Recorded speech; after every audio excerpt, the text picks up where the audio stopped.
brings devastation, death, poverty, droughts, floods, and epidemics. So water is important, but really, water sector is facing challenges.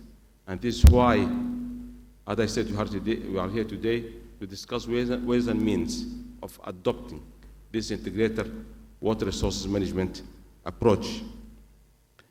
In fact, the IDB member states, our member states, are dispersed geographically around the globe with widely varying climatic conditions and individual water challenges. Some are endowed with plenty full of water resources, and others are facing highly stressed water and droughts.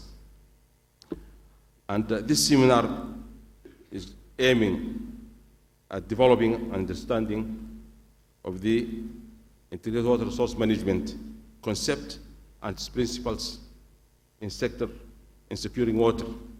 And really we are capitalizing on the expertise of our distinguished guests and speakers today from different institutions to share with us their experience and lessons learned on how to manage our water resources in our member countries.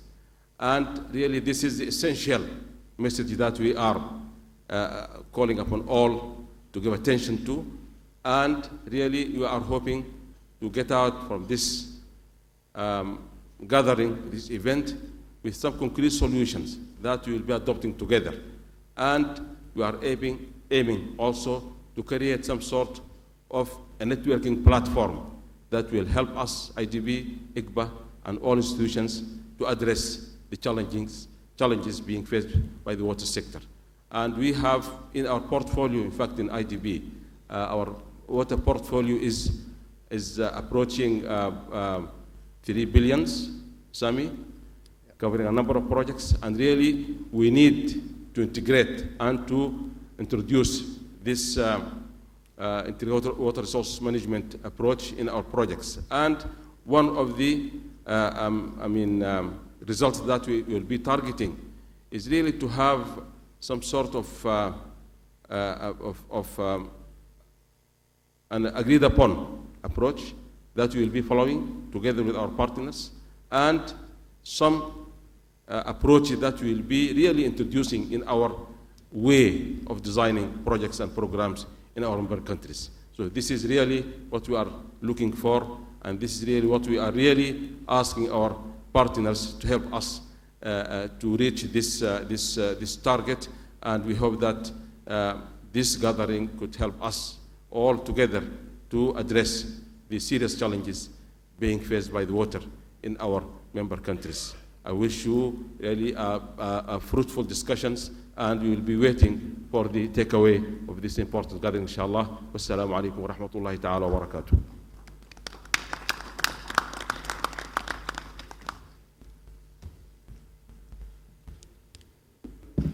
Thank you very much, Dr. Usman. I would now like to call upon Professor Dr. Abdurrahman Al-Shahran to come and give a few words on this.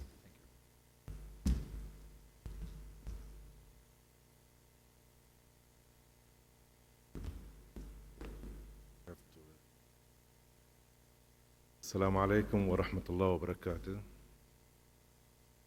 Excellencies, ladies and gentlemen, good morning.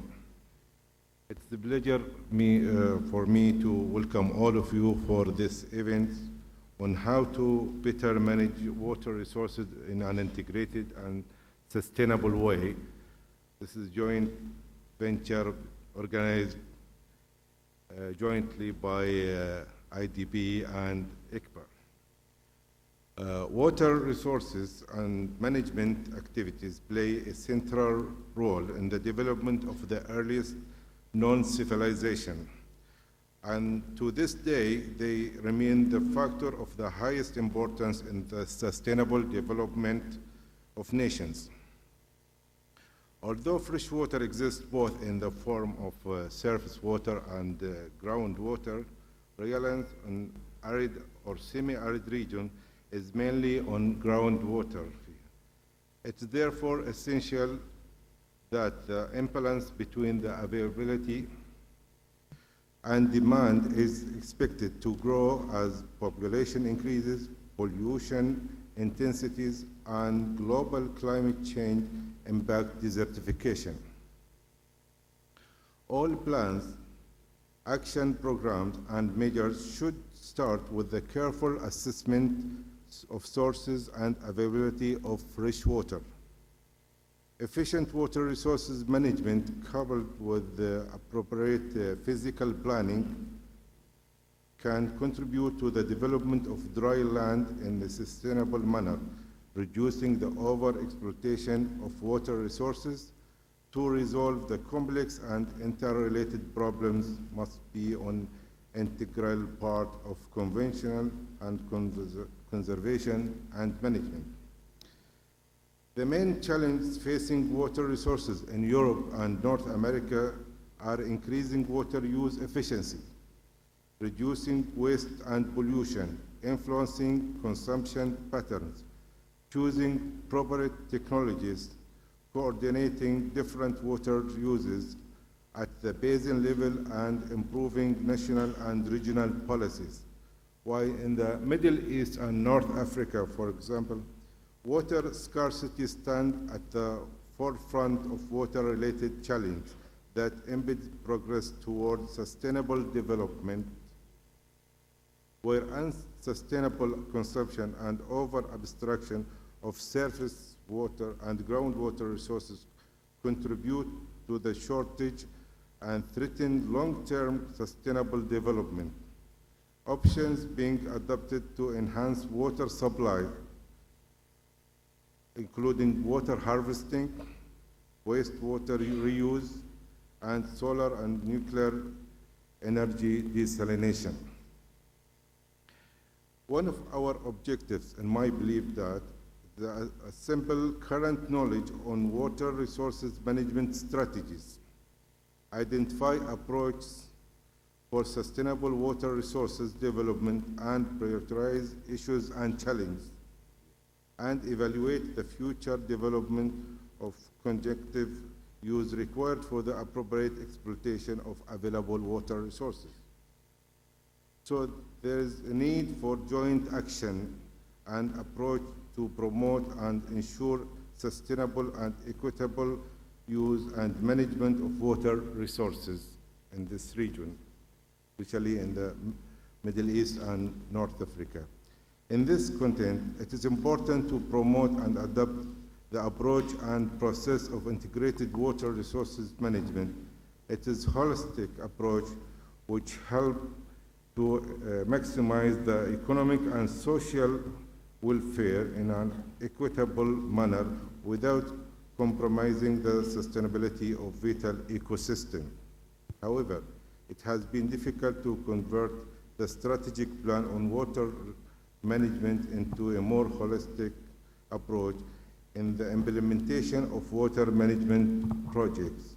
This is partially due to the fragmentation of responsibilities at the multiple institutional levels, as well as refocus of priorities toward the sustainable development goals. We believe that the integrated water resources management approach is one of the ways forward to achieve the sustainable development. With this seminar and our future plans, we hope to achieve a renewed interest in an approach that we believe is the most complete in water management to achieve economic and social welfare in equal matters. I would like to thank all the distinguished delegates, experts, and organizing committee who have made this important meeting possible. Thank you for your attention.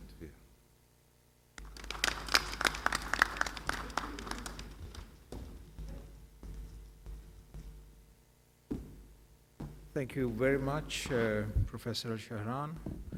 Now I would like to invite the Director General of Water Resources, Engineer Mujahidi, to say a few words on the event. I would like to thank him for very big support for arranging this seminar. Thank you.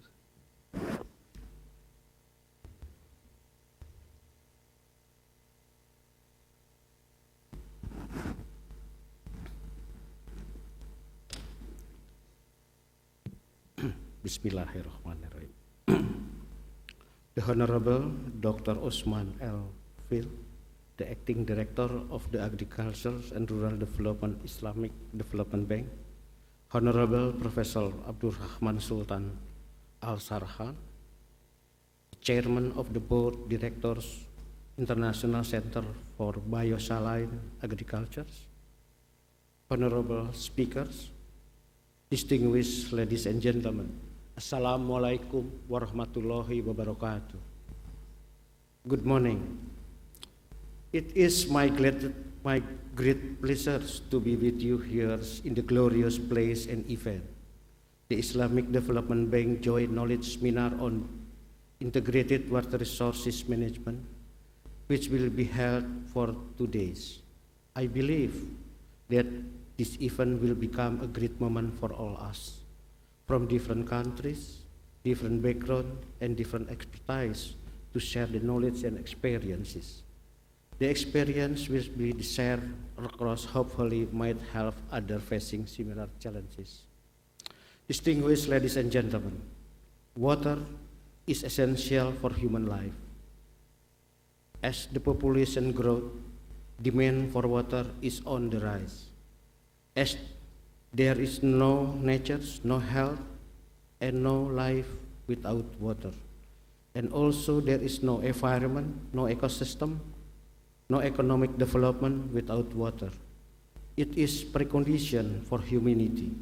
Water is crucial for everything around us. The question is then, how do we manage the water? Indonesia has 3,900 billion cubic meter of potential water to be managed.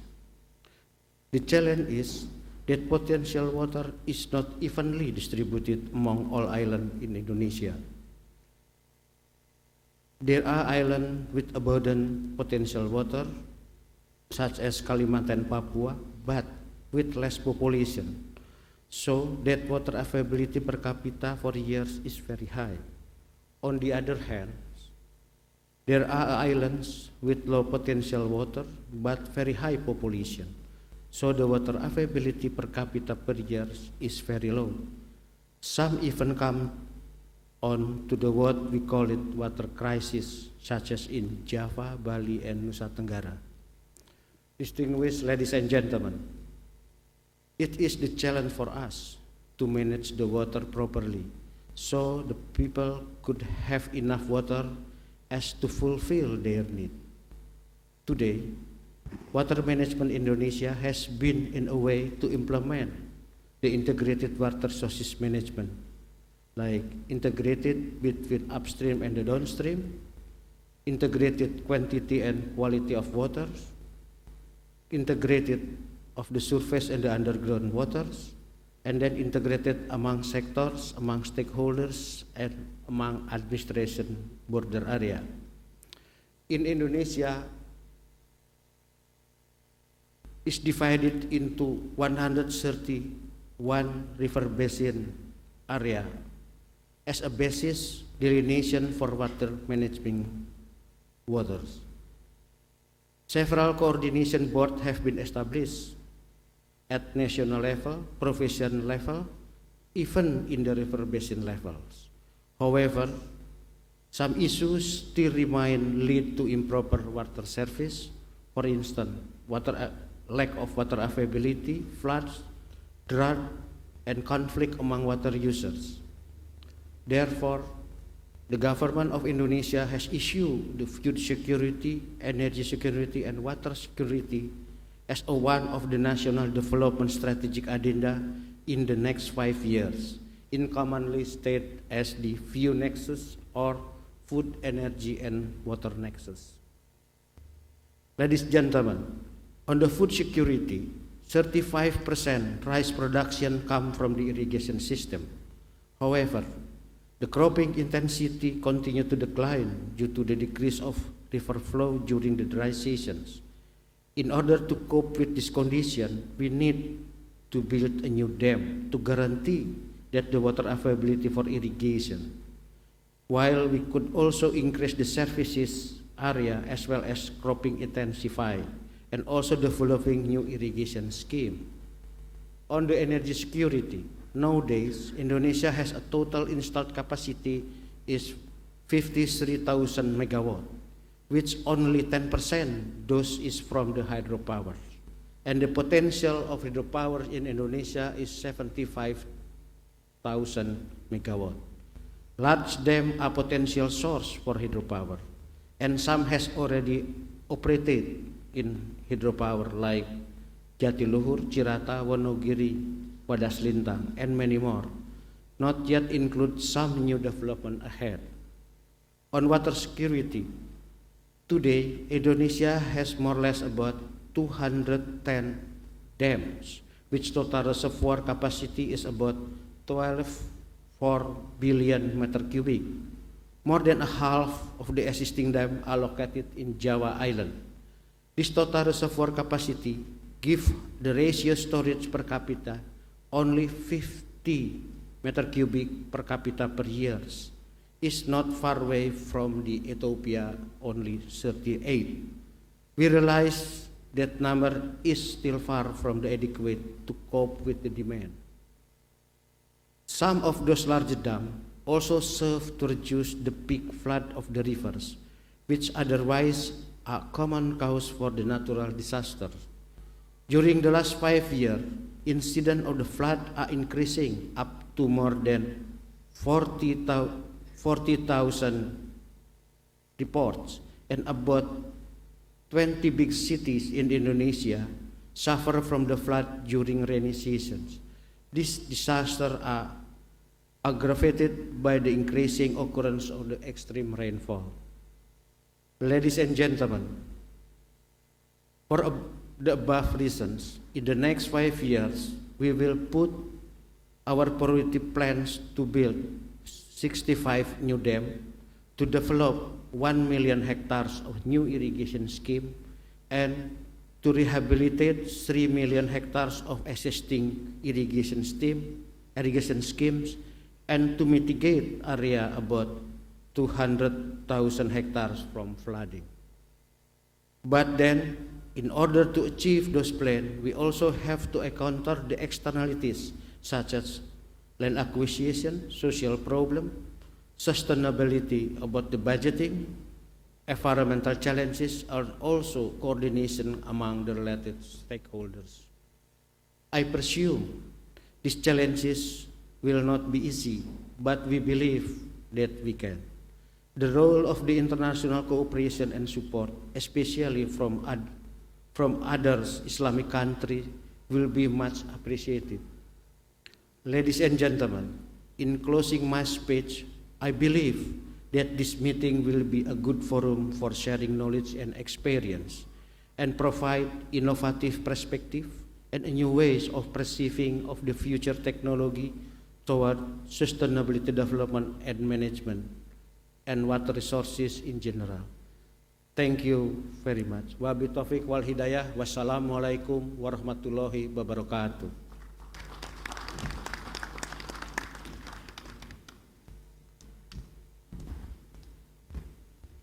Well, thank you very much, Engineer Mujahidi, for your insight on the Indonesian water. I wish you the best.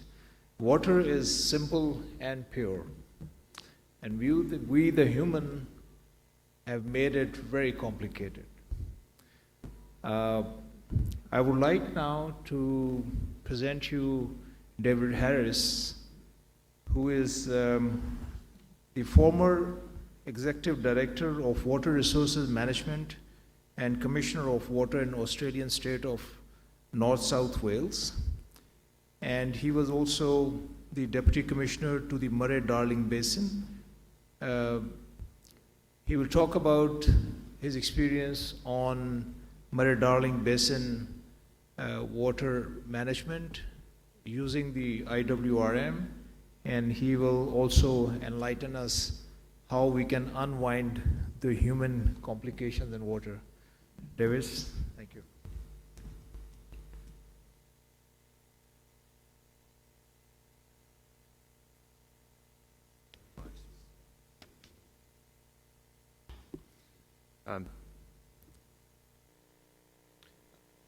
Distinguished guests, colleagues, ladies and gentlemen, thank you very much for the opportunity to participate and present at this forum and to share ideas and experiences.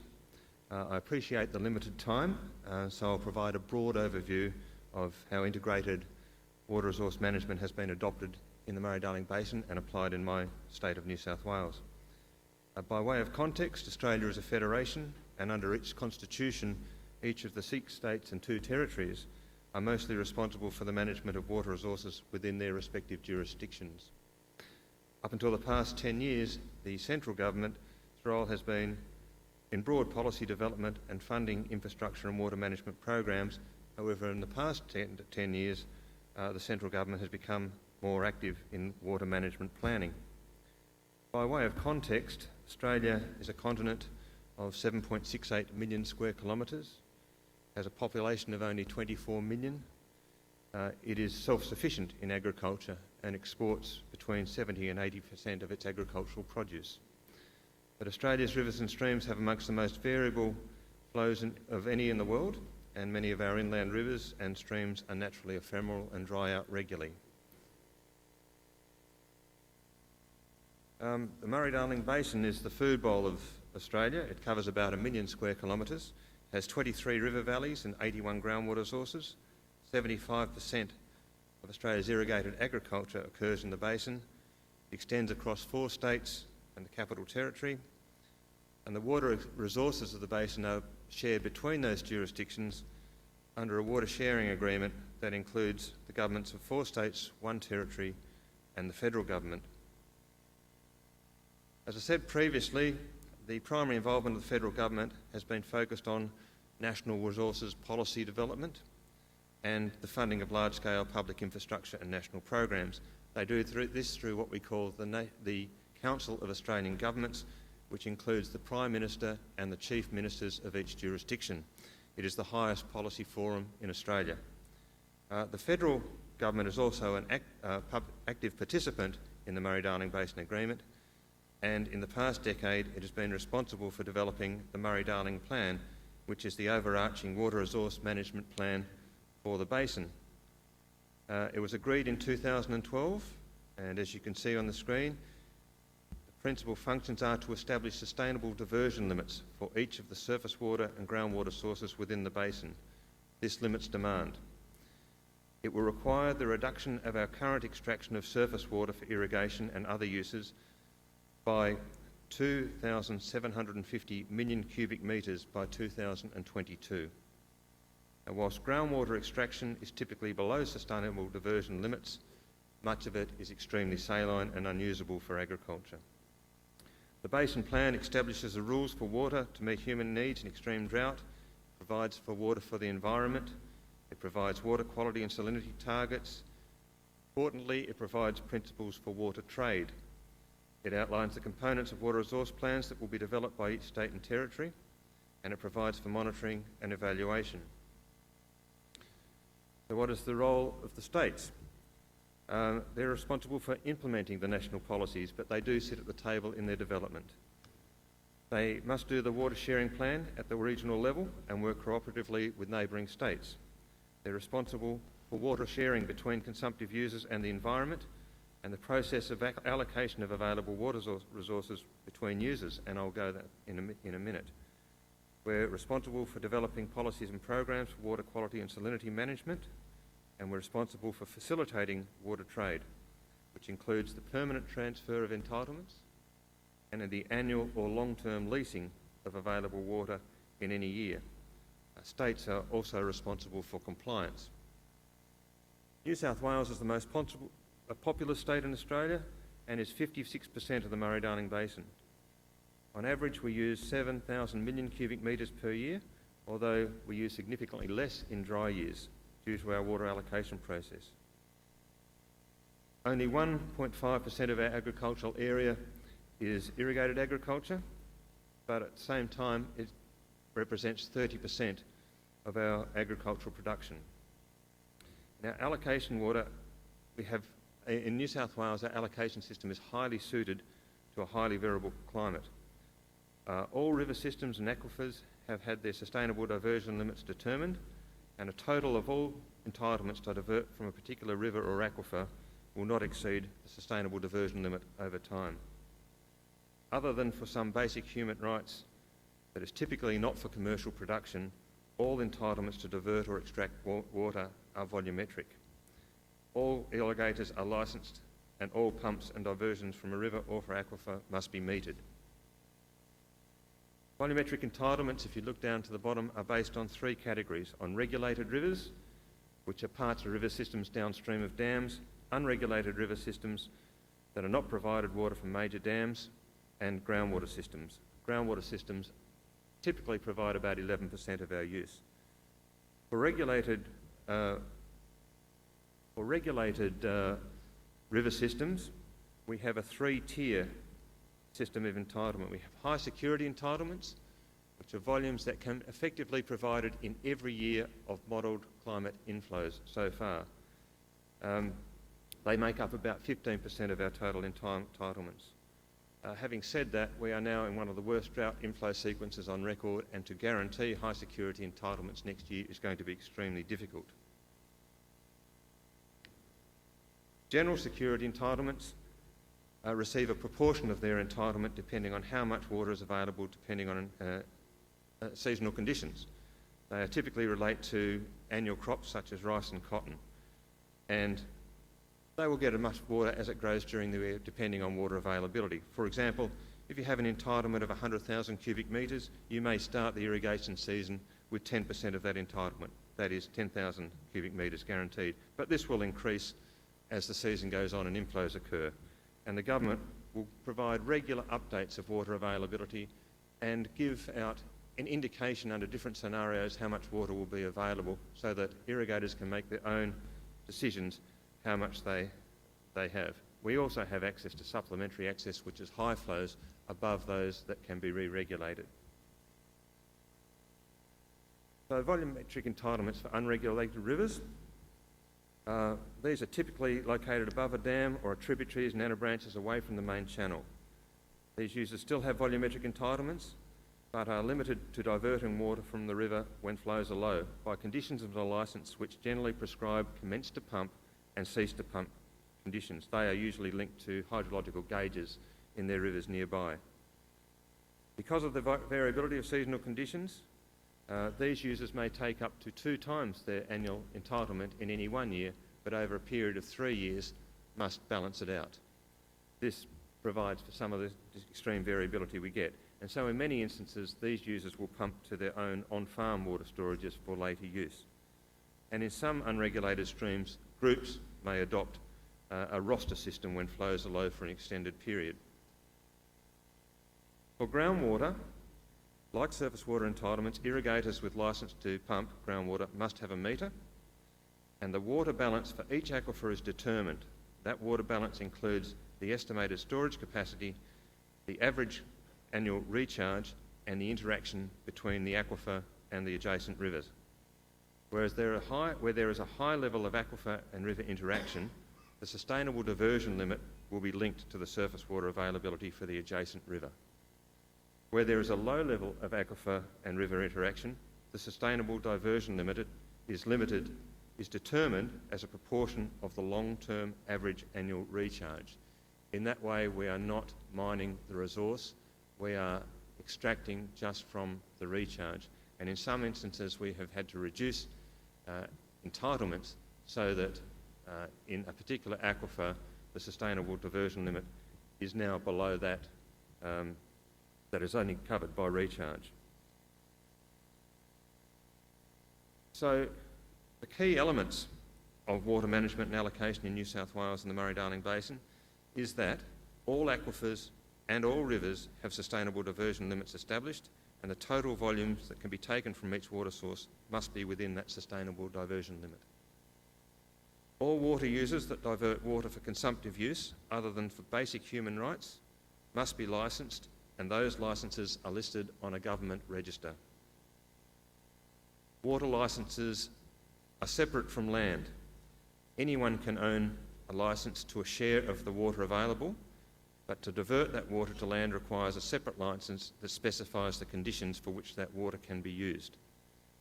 This will always include that the diversion of water must be metered, but it will also include environmental conditions, such as with water that is used in rice production in Australia must not be applied to land that does not have an adequate clay content that minimises seepage to the shallow aquifer. And as we have done this, we have overcome many problems associated with surface water salinity and waterlogging. The costs of delivering water and of the management are collectively borne by licensed water users. In the Murray-Darling Basin, it is considered that there is no more surface water available for diversions other than what is licensed to divert now.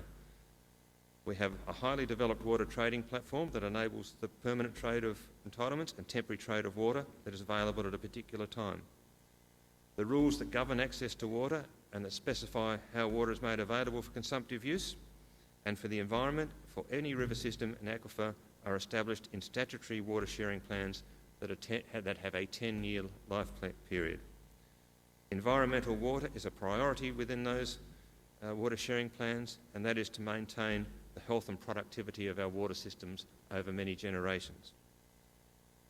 Also, there are significant penalties for diverting water without a licence and not operating within the terms of conditions of a licence. In New South Wales, this is up to the equivalent of $800,000 per individual, or for a corporation, it can be double that. This is a significant deterrent for people taking more water than they are entitled to do so. So, in conclusion, whilst our water management and allocation of our valuable water resources may appear complicated, it is designed for a highly variable climate and highly variable seasonal water availability, and recognises that there are definite limits to water extraction. Our licensed water users understand the allocation system because they see water as a key component of their operations. Without it, their businesses will not survive. Water is highly valued, and while the government is the manager of all the water through the allocation system, we have effectively created a right for users to divert that water.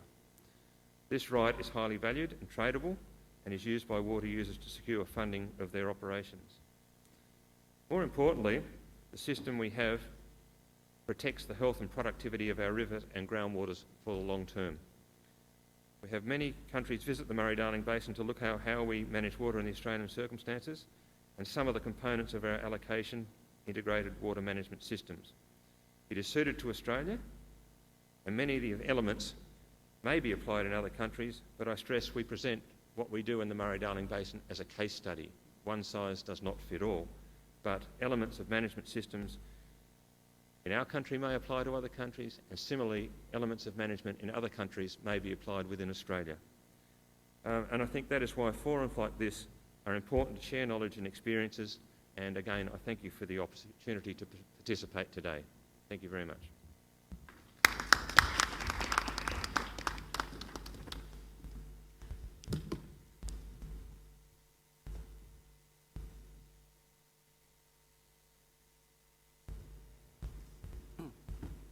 Excuse me, ladies and gentlemen, I apologize. I couldn't continue to attend these discussions because something have to do. So I asked one of my directors who in charge for the implementation of the integrated water management to replace me. Thank you very much.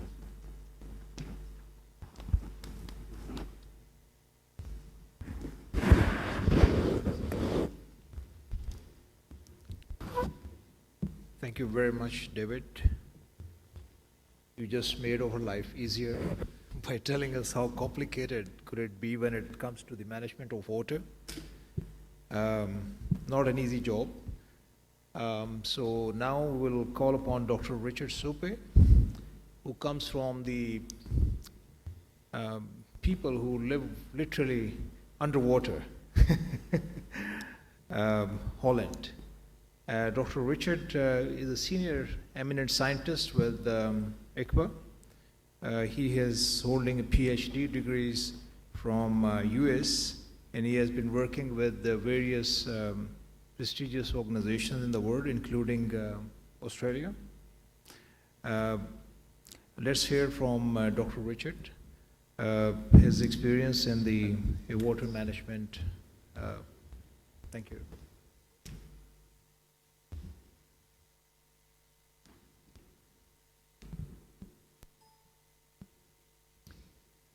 Thank you very much, and thank you for your attendance and your participation here. Thank my colleague speakers for providing their inputs and their experience in this seminar. We organized this seminar trying to focus on implementation of integrated water resource management, and we wanted to stay away from the theory and the theoretical discussions of integrated water resource management. In the preparation of my presentation, I couldn't stay away from at least one picture showing the concept of integrated water resource management, the concept where we start thinking about how to implement and how we continue to integrate the different aspects of water management. And this is a very, very simplified version of that concept, where we have a set of natural resources that we are managing.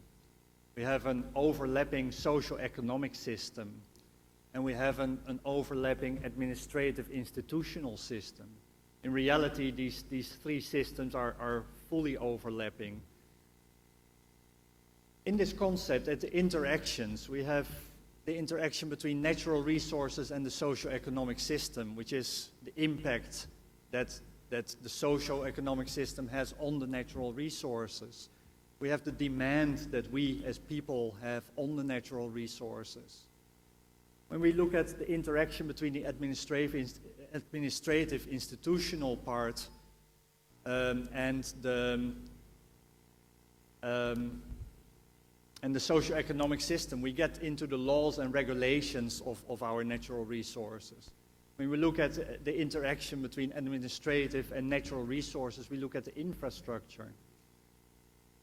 I'm very glad that this seminar has been organized in cooperation with the Islamic Development Bank, with a lot of support from the Islamic Development Bank, because when we look at water management, we look at a lot of investments. And traditionally, the investment area that has been most popular is the infrastructure. What do we build? How do we manage our water? How do we move our water through the system? But I think with the integrated water resource management focus, we do realize that it is more than infrastructure alone. It's people that use it. We are using the natural resources. To get this conceptual idea a little bit more towards the implementation phase, we try to get keywords at each of these aspects of the conceptual framework. For natural resources, when we start thinking about it for the IDB member states, we can think about concepts like the hydrological cycle, like climate, like environmental system. The socio-economic system has to do with the people that are in it, but also the economy, the markets that we are working in, the markets that are sometimes driving the water use in our system. When we look at the administrative system, it is the ministries that are responsible for water management, but it's also the lower levels, the local water management entities. The interaction, the laws and regulations, its frameworks, European Water Framework Directive in Europe, the law and legal regulations in each country, infrastructure, it's not only dams and canals, but also monitoring systems. And impact and demand, we get into the pollution, but also into the contribution of water to economic wealth. Dr. Abdurrahman mentioned in his opening remarks that IWRM is a process to maximize the water management, to an economic and social welfare that is distributed in an equitable manner. And I think that is really important to realize, both that it is a process, IWRM is a process, and that we are not only focusing on efficient water use, which is a contributor to the increased equitable welfare, but we are really putting people and social, economic, and environmental systems central in what we are trying to achieve. Still all very theoretical. This picture, we can use it also in every single local area where we do water management and put the right names of the institutions that are involved in water management in the picture. It helps us, though, to see broader than the engineering aspects of water or only the socio-economic aspects of water management.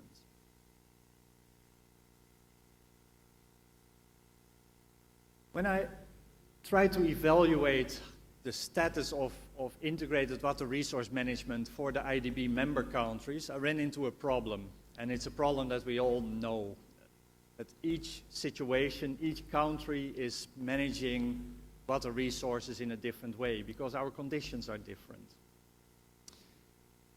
In the opening remarks from the Director General from the Water Resources Division in Indonesia, it was mentioned that Indonesia has 131 river basins.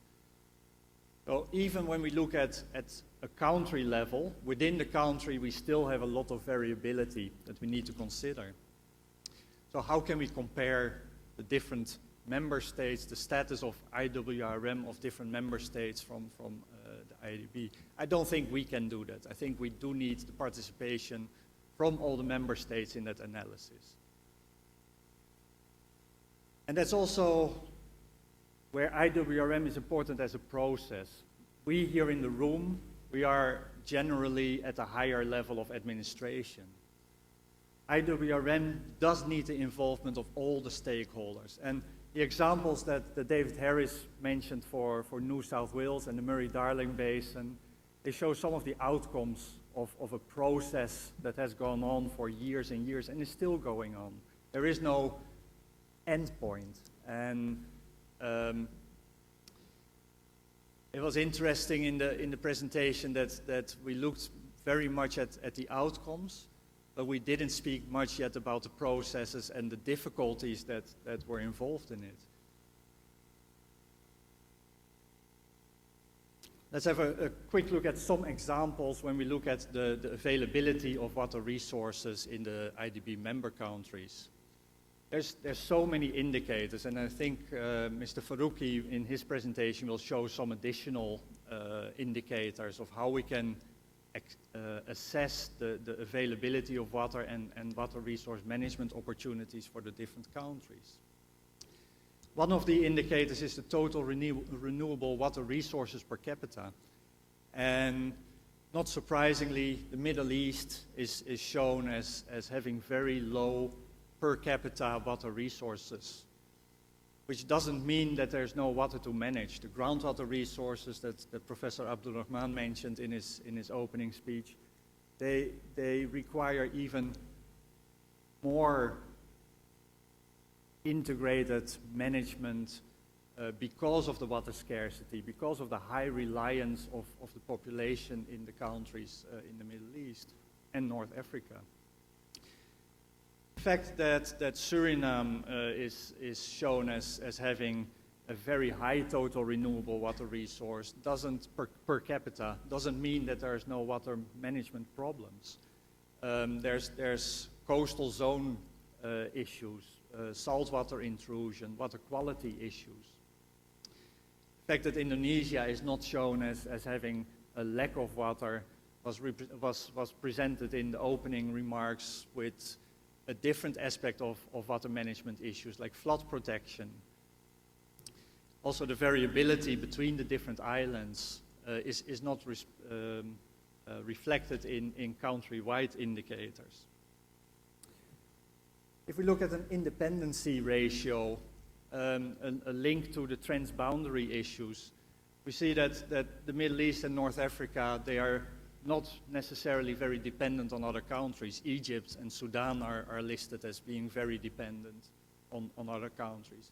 Transboundary issues add an additional layer of potential conflicts. Back to the Australia case, we said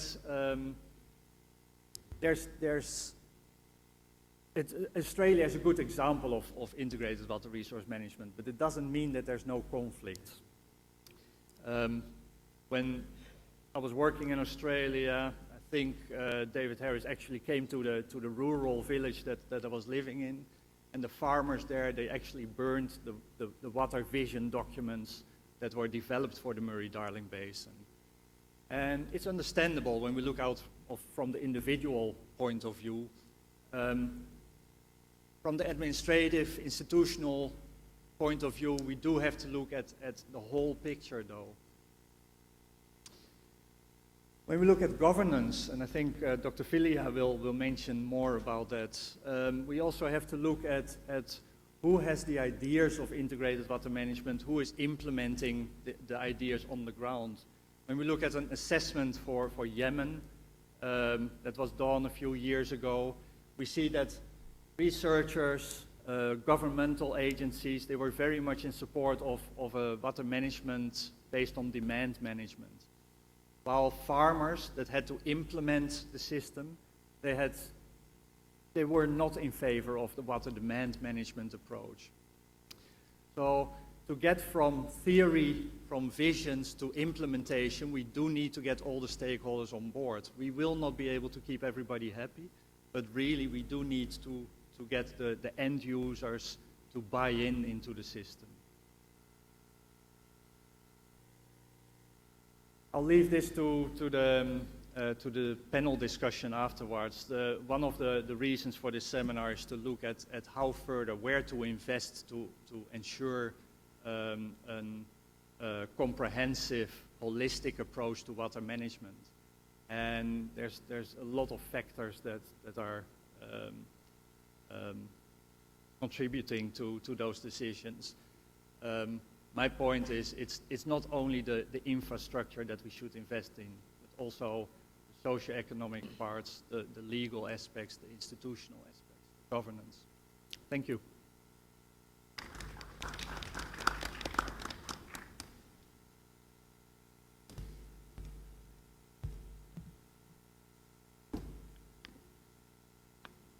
Thank you very much, Dr. Richard. The link between the research, policy, and practice. We heard the scientists talking about the research and the practitioners from Australia. Now I would like to invite Dr. Filia, who has been in the policy dimension of the development. Dr. Filia is the program manager with CB UNDP program for knowledge services, and she has been on the advisory with the government of Indonesia before, and she was deeply involved for developing the national strategy. So Dr. Filia, stage.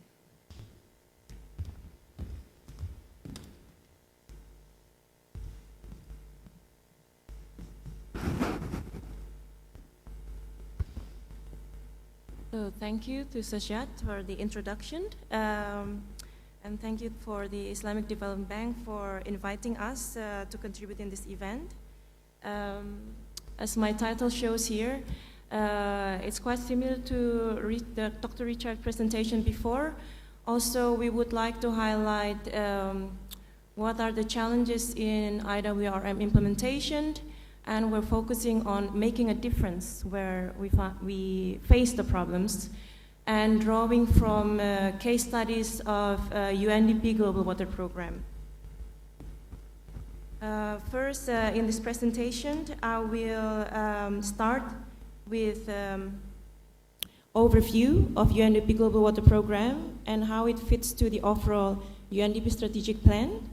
And then there is a brief revisit to the main principle of IWRM and its implementation challenges.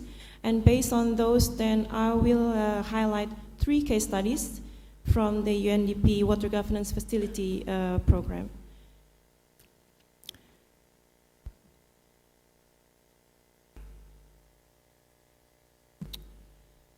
So within the UNDP Global Water Strategy, water is actually a core element of UNDP's vision of eradication of poverty and significant reduction of inequity. The vision of UNDP Water and Ocean Vision is to achieve integrated, climate resilient, sustainable and equitable management of water and ocean resources and universal access to safe water supply and sanitation through improved water and ocean governance. So from these visions, you already capture some keywords that are highly relevant to IWRM. And UNDP translate this vision into 3 areas of work. First is to transform economies to become inclusive and sustainable. And then second is to enable democracy to deliver development dividends. And then the last one is to manage risk to become resilient. And how are the work, UNDP Global Water work contributes to this is first, we believe that by improving the management and governance of water and ocean resources, then we will address the root causes of poverty. And this is also crucial for raising incomes and improving livelihoods, lessening hunger, fighting corruption, and also improving gender equality.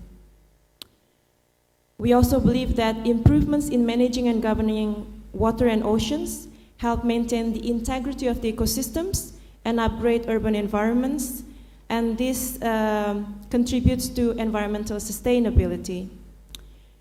And then at last, we also believe that better management and governance of water and oceans are also vital in building resilience to climate variability and change. And we see this very important to ensure and to secure development progress.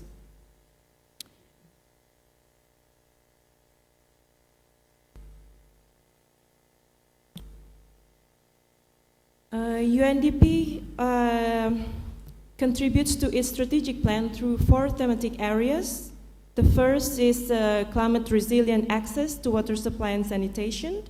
The targeted impact in this area is to have a safe, sustainable, and equitable water supply and improve sanitation and hygiene services. This is done through a number of programs. I would like to highlight the Goal WASH, that stands for Governance, Advocacy, and Leadership in Water, Sanitation, and Hygiene program.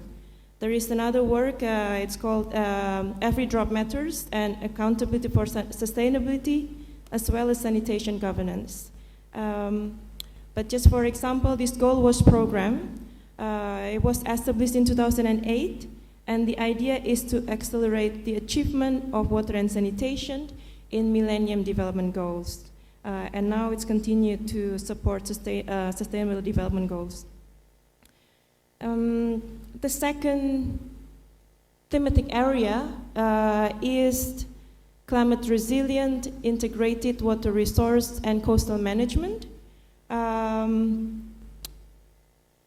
targeted impact of this second thematic area is to have a socially equitable, environmental, sustainable, and economically feasible water resource and coastal management. And we conduct this through a program or a platform that is called Source to Sea. I will elaborate this further in the case study later on. The third thematic area is the protection of transboundary surface and groundwater in a changing climate. And we conduct this work mainly through shared water partnership. The targeted impact is to have, again, sustainable, equitable allocation and management of transboundary resources in a changing climate. We work in a number of transboundary basins in the world, For example, the Volta Basin, Nile Basin, the Mekong Basin, and Chutalas Basin. The last thematic area is sustainable management of oceans in a changing climate. That is done mainly through UNDP Global Environmental Facility International Waters Program. And the targeted impact is to have a sustainable, integrated, climate resilient management of the marine resources.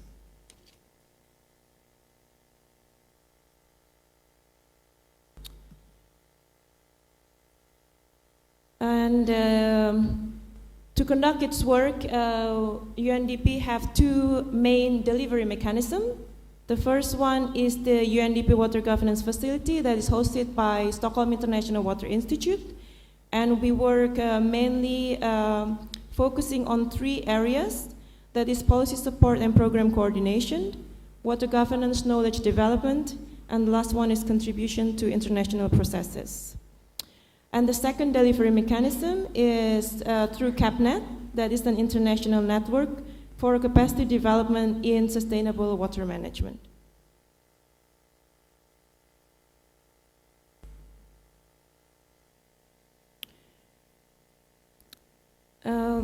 The UNDP applies strategic activities and thematic priorities at various cooperation levels, as shown in this picture. So first, we conduct this at local governance level by improving access to water resources and services. And the second is at the national level through policy change, institutional strengthening, implementation, and capacity development. At the higher level, which is at the regional level, the focus is still also in institutional strengthening and capacity development, especially on shared waters and oceans. And last, at the global level, through policy development and agenda setting. And the idea is that UNDP is conducting all this cooperation at different levels so that we can connect the dots between all these governance levels for better impacts on policy development and program delivery.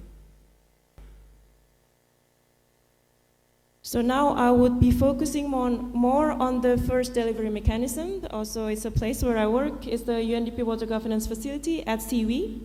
The collaboration between UNDP and CIWI actually has started since 2005. So now it's been more than 10 years. We have a new agreement of our program for 2014-2017, and is funded by Swedish International Development Agency as part of its support to UNDP Water and Ocean Governance Program. As I mentioned earlier, there are 3 program areas, and I would just like to mention what kind of work program that we conduct in each of these program areas. So with regard to policy support and program coordination, we manage shared water partnership. At CIWI, we have also dedicated team that work on transboundary water management. And then we also manage the Goal WASH program that I have mentioned earlier. And then we also manage Every Drop Matters. That is a collaboration with Coca-Cola Foundation. And it's focused on community-based solution to improve access to water, sanitation, and hygiene, and improving adaptation to climate change. And this has been conducted in 11 countries for last year. And then we also have, we work with UNICEF in a program called Accountability to Sustainability. It started just last year, but it has been going very well, and now it's extended for a second 2 years.